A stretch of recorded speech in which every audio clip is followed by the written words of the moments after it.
Hello everyone and welcome to another video review. This is the Transformers Beast Wars vintage Rattrap, the old basic. Well, you can see there as a rat. We'll put him off to the side. We'll look at the packaging real quick because yeah, this is nostalgia for me.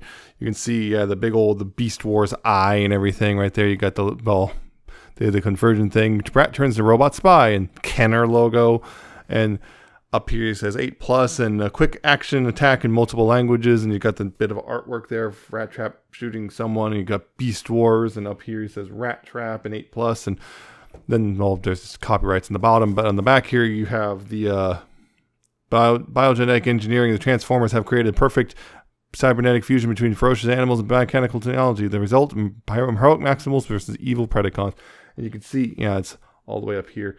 You can see down here you got the warnings and stuff and the Kenner and all this stuff, and then you got the bio card, and the instructions are both back here. This says clip and save instructions and biotech specs, clip and save, and he's a spy and he's scouring city streets for Predacon enemies. Rattrap maintains his strength by feeding on grunge and grime and any wretched refuse he may encounter along the way, which is not really how he was in the end. It's just, yeah, it's just kind of cool as this does here, because this was a thing that the instructions were just straight up printed on the packaging back in the day. Yeah, so no packaging includes. Yeah, Rattrap, the original one from 1996. I didn't have one as a kid. In fact, I didn't have most of the show characters. Weird enough, I had a lot of the non-show characters. But yeah, this is basically a re-release of the original version, although I believe these have slightly tweaked decos from what I remember, from what I've seen. I'm not 100% certain. Again, did not have the original Rattrap, but you can see he's mostly a gray rat with little pink feet and a bit of brown here, right here in the tail and everything. And yeah, it's pretty straightforward. You got black beady eyes. You got little white teeth picked out right there, very sharp teeth. You got a little nose, although it's pretty much blends in with everything else. And he's a basic, so all he's got for articulation here is a ball jointed feet, which so you can basically spin them and tilt them a little bit, and that's pretty much all. He has no other articulation whatsoever other than I guess maybe the tail. The tail can move up and down a bit. Yeah, it's pretty straightforward. That just for the sake of comparison, I guess. Here he is with the original, actual original Optimus Primal. This is the this is the actual original 96 release, not the new vintage release that just came out. So this is the actual original. See, nose be bigger. Can kind of ride on his back. Kind of. Doesn't take much to make him come off, but hey, you can do that, like the show.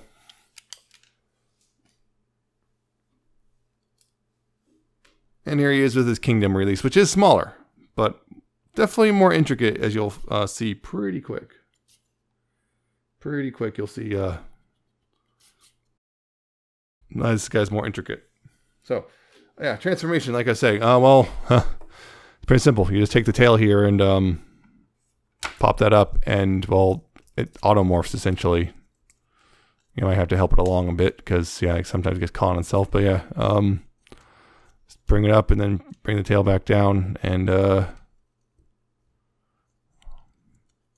you're done. Well, and unpeg the hands. And that's the robot mode. Yeah, again, pretty straightforward.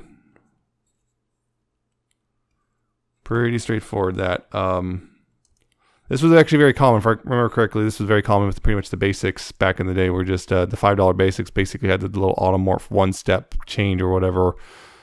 Mostly one or two steps. Yeah, it's just a automorph gimmick, which is the whole thing. Was like it's rapid transformation was the gimmick. Well, the thing is, he's a little back heavy, so he doesn't like to stand. So yeah, pretty straightforward. That it's kind of fun just to pop these things back and forth. This is why he also has little gear things, which he kind of had on the show as well. He's a bit different color here. You mean for one thing, he's got his basically gray head instead of a silver or bronze one and whatnot, but browns instead of bronzes and so on and so forth. But still kind of neat. Also, mine has some paint scuffing right here, which is unfortunate. He's also, if you can see right here, the gun is stored in two halves in the little panels, in the little, I guess, panels, and you just take them out, Take the gun here, and you can just slide it together. It's got a little peg, and it goes right in his hand, no problem.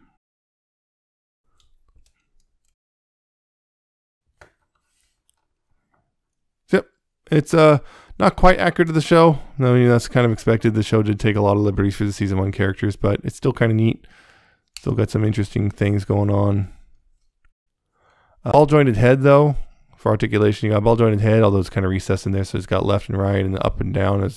Thanks also to the automorph stepping actually has a little bit of a give on that, and then of course lots of waggle. Ball jointed shoulders, so up, although they kind of stop moving because of sculpting right there a little bit. But yeah, go up that far, outward. You got biceps or elbows, which are ball joints. On mine, this one moves just fine, but on this one, it doesn't like to rotate. Something, I think, if I recall, I'm looking at it, the ball joint has mold flash on it, so it just gets stuck in there. I'm trying to cut away a little bit. It's a little better, but yeah, it's a little scary how resistant this ball joint is to rotation, but it does move. Yeah, no waist swivel, but it's got ball jointed hips, which kick up pretty far. You got, well, nothing backwards because of the backpack. Outward goes about that far.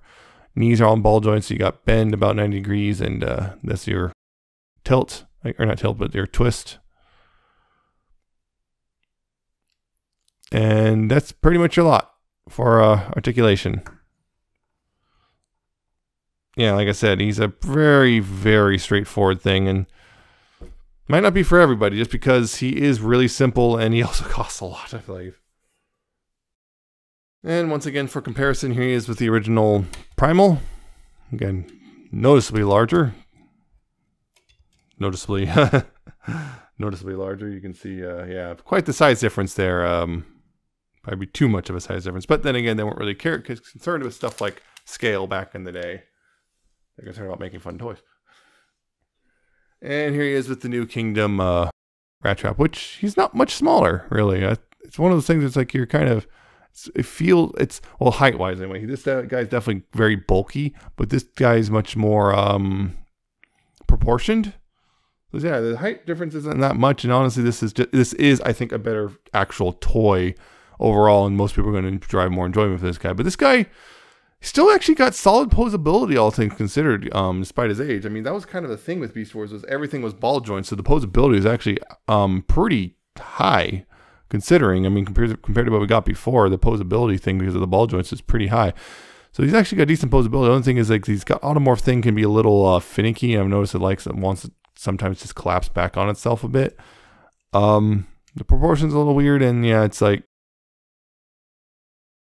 yeah, it's one of those things where the transformation is really basic. A lot of people might not be happy with the fact that, you know, it's that thing. And unfortunately, again, I'm with mine as well. Is that because of the backpack, he has a tendency to just want to flop over a bit because, yeah, it's just he's a little back heavy. So there's that. But yeah, if you liked Beast Wars as a kid and you lost or missed out, you know, you lost your Rattrap or you missed out on him or whatever, it's nice to have. It's not the most amazing toy, and they're kind of spending, what was it, $25, $30 for one of these vintage guys, including this one. It is very spendy, but it's still kind of neat. I don't know. It's still kind of a neat thing, but it's also very spendy, so it's kind of one of those, I don't know, maybe wait for Walmart to put it down in price a little bit if you're not only kind of casually interested. But if you were a 90s kid, you probably would love this just because it really, even though I never had a Rattrap, it really just hit a thing in my head, is just, you know, nostalgia. Just because I remember I had toys like it, which had the automorph and this kind of going back and forth and everything. It's just one of those things. It's very much a nostalgia thing. And if you weren't into Beast Wars or anything, this ain't going to change your mind. And it does in some way show its age, but still kind of holds its own. But yeah, it is kind of on the expensive side, so it's just as an FYI. If they start hitting like $15 or lower, then yeah, sure. I mean, I looked at inflation and everything. This thing would cost about $8 in today's money anyway. So there's that. The basics aren't much more, or the new cores are not much more expensive than this was been. And they're about to more or less going to kind of fill the same niche in the line.